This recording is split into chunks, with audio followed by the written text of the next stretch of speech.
So I have another F-150 here. This one gets a bunch of stuff. It's getting a door skin on this front door here, repair on the fender, all in that area. Then gets a bunch of front end parts. I gotta replace this bracket right here. And then it gets a new door and a new fender on this side. I'm going to start on the door skin. I'm gonna go ahead and lift this door off. It's just sitting on here on the pins right now. Now I have my new door skin here.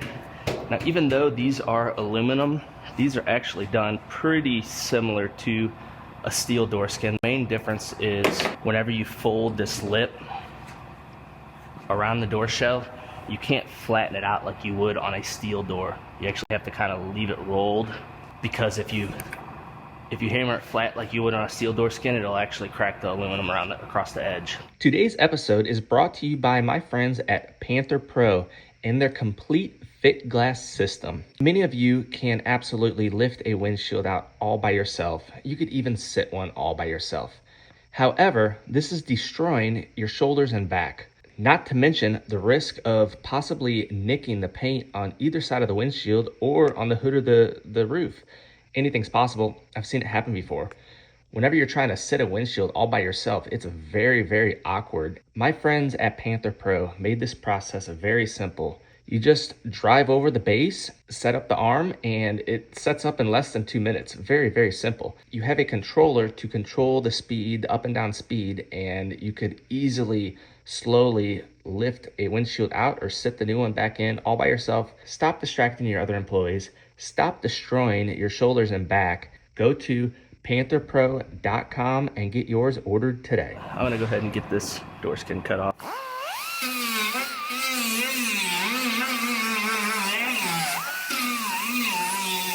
Whenever you do a door skin, you grind the edge of it where it's folded across, and you can start to see a line in there where it starts to separate, and that's how you know that you've ground far enough. And you want to do that all the way around, and that'll release that skin. It'll still have glue in there. You'll have to release the glue, but it will release where it's folded around.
So I have this door skin sitting on here. I'm gonna go ahead and fit this door up. I wanna see how it lines up to the fender.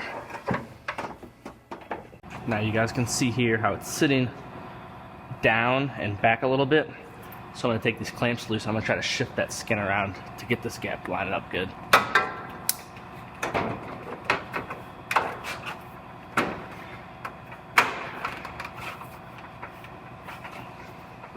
So this door is way in from the fender right here, and then the fender's in from the door down here. I think this fender, being this fender's damaged, I think that fender's pushed in and up, and it caused this to bulge out.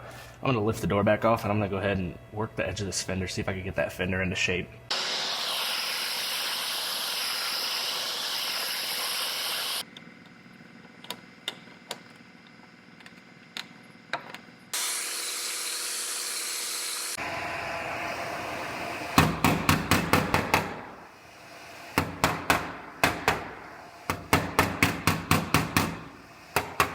So I got this door and skin fitting good. It's lining up good across the back. I got it lining up with the fender now.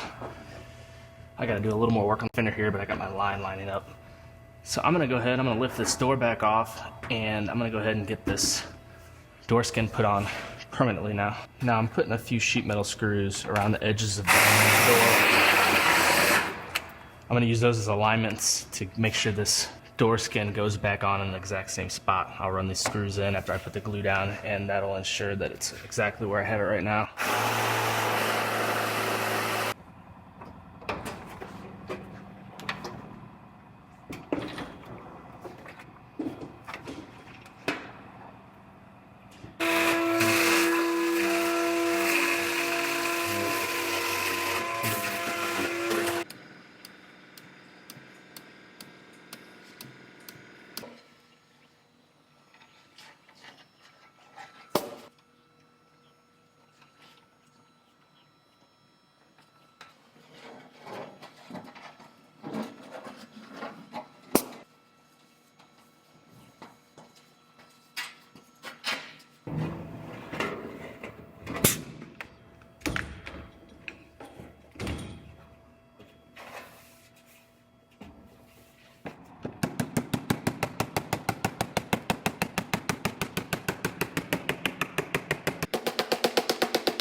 Alright, so I got this door skin on here. I'm gonna let the glue dry. It's a horrible design that Ford has, the way they fold it around this lip right here. It's almost impossible to get a hammer to fold this around here. Very, very difficult. Really stupid design. I ended up having to hammer part of it, then I had to use pliers to get the rest of the fold, to get the fold around. But it's there, so I'm gonna let the glue dry on this the rest of the way.